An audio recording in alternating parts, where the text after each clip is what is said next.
Ako po si Leonard, 34 anyos. Sa edad kong to, marami na akong karanasan. Isa na dito ang pagiging babaero ko. Hindi naman ako proud sa pagiging ganito. Talaga lang sigurong nagmana ako sa aking ama. Sa dinami-dami kasi ng pwede niyang ipamana sa akin, ito pa talagang pagiging babaero nito. At para malaman na ninyo ang aking kwento, uumpisahan ko na pong magsalaysay.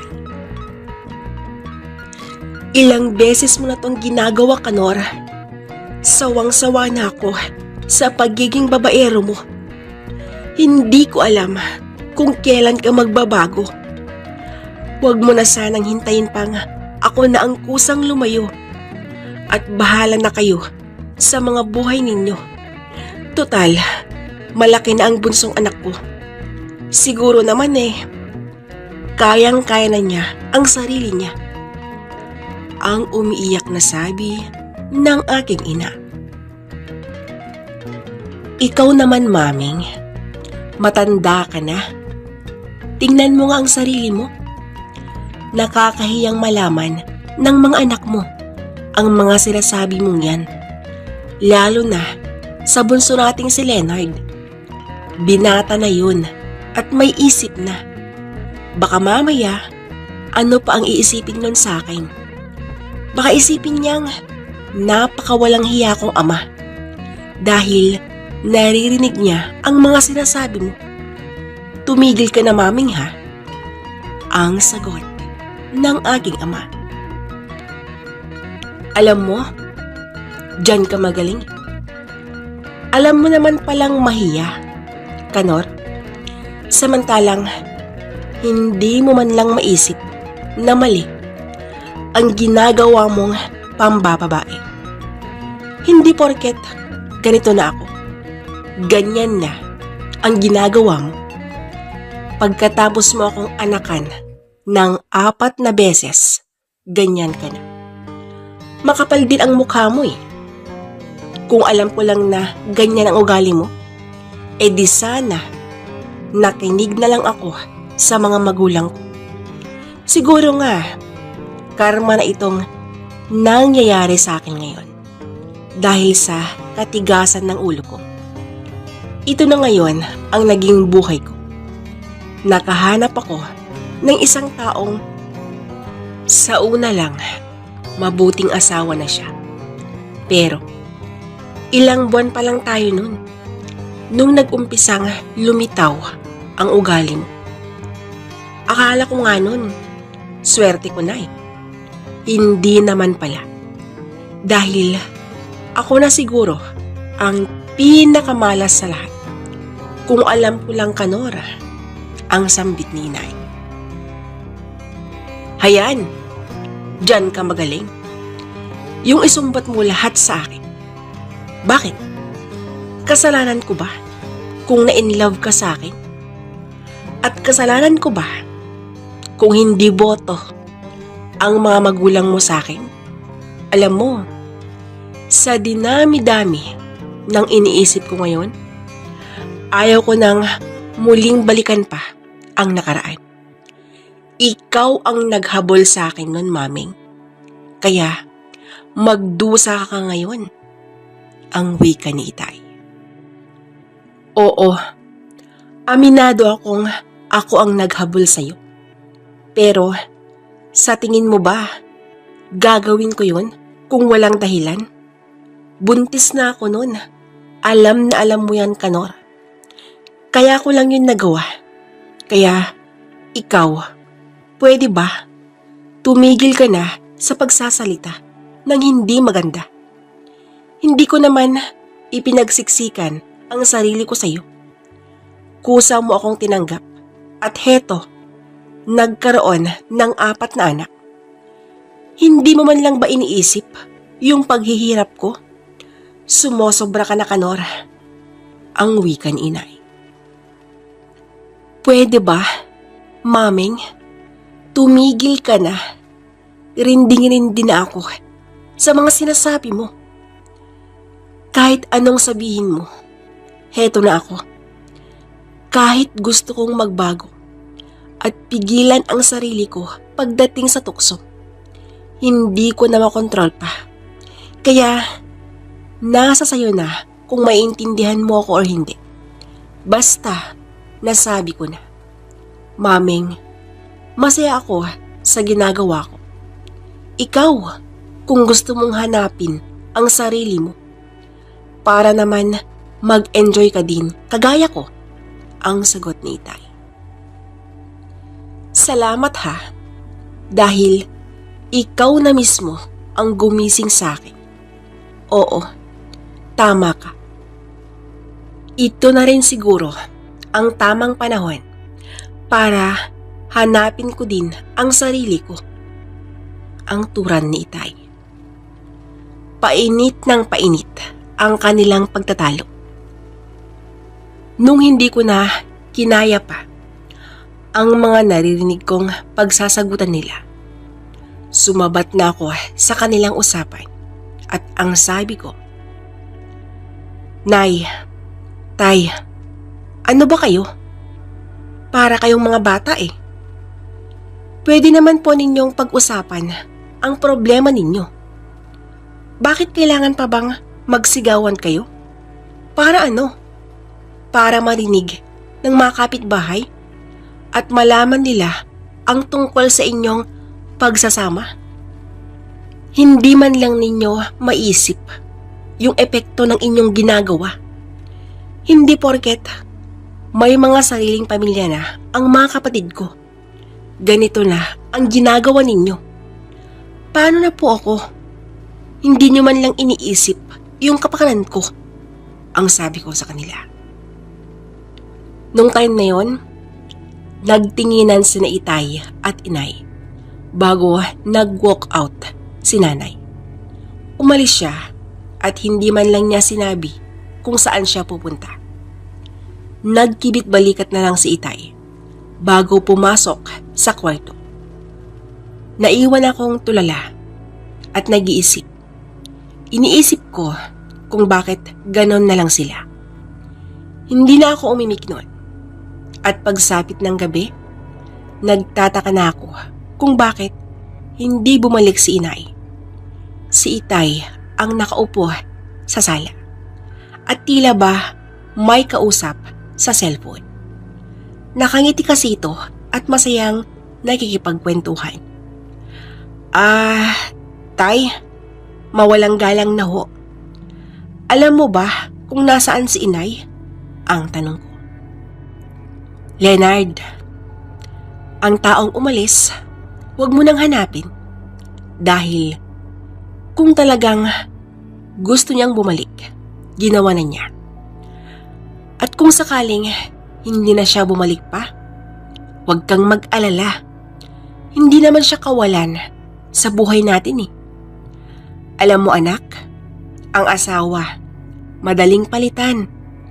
Kaya, ikaw, kung dumating yung time na magipag-asawa ka na, gayahin mo ako. Huwag mong gagayahin yung isa sa mga kapatid mo. Kinain niya ang utak niya. Tingnan mo ngayon, nagpapakamartir siya sa asawa niyang hindi naman dapat pag-aksayahan ng oras. Inuulit ko anak, gayahin mo ko Palagi mo itong tatandaan. Kung may umalis, may kapalit. Sige na, may pupuntahan pa ako, ang sagot ni Tay. Ganun po ba yun, Tay? Nakakatawa naman kayo. Ganyan na lang ba kadali ang lahat-lahat para sa inyo? Ilang taon din yung pinagsamahan ninyo Ganyan lang? Grabe naman ho kayo. Kung pwede lang na piliin ang mga magulang, hindi ikaw ang pipiliin kong maging ama. Napaka-irresponsable mo, Tay. Hindi ka karapat-dapat na maging isang ama. At talagang malakas din ang loob mong sabihin na gagayahin kita. Wala kang ugali na dapat kong tularan. Nakakasuklam at nakakahiya ang mga ginagawa mo. Ang galit na sabi ko. Tumigil ka na nga dyan, Leonard. Nagmana ka talaga sa nanay mo.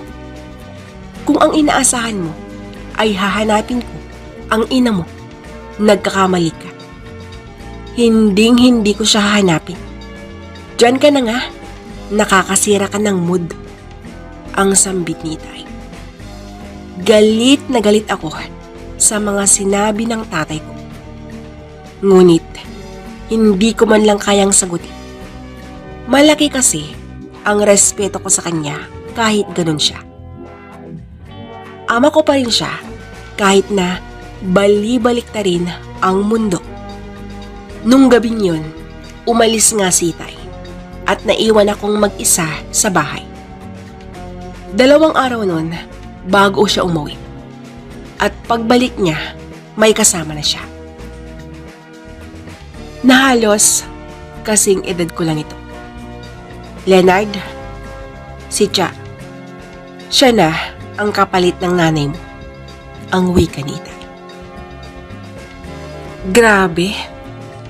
Ganun na lang ba kadali ang lahat sa inyo, Tay? 2 araw lang na hindi na bumalik si Inay. Dahil sawang-sawa na sa pagiging babaero mo. Kaya hindi mo siya masisisi kung bakit siya naglayas. At ikaw, babae, ano bang nakain mo? Bakit mo pinatulan ang tatay ko? Hindi mo ba nakikita? Halos anak ka lang niya. Pambihira nga naman talaga, oh. Alam mo, sinasayang mo lang ang buhay mo sa dinami-dami ng mga lalaki. Bakit dito ka pa napunta? Tingnan mo nga ang nangyari sa pamilya namin. Wasak na dahil sa pambihirang taglay ng ama ko. Kaya ikaw, Cha, hindi pa naman huli ang lahat. Umalis ka na at magbago ka na. Ayusin mo ang sarili mo. Wala kang kinabukasan dito sa taong ito. Ang galit na sabi ko. Tapos ka na ba, Leonard? Pwede bang ako naman ang magsalita? Alam mo, hindi naman big deal ang edad at ugali ng tatay mo eh. At yung pagiging babaero niya, ang mahalaga sa amin ngayon, masaya kami sa ginagawa namin. Ayaw namin ang boring na buhay. Nandito tayo ngayon sa mundong ito para magpakasaya at mag-enjoy sa buhay. Hindi yung buhay na magulo at walang kwenta.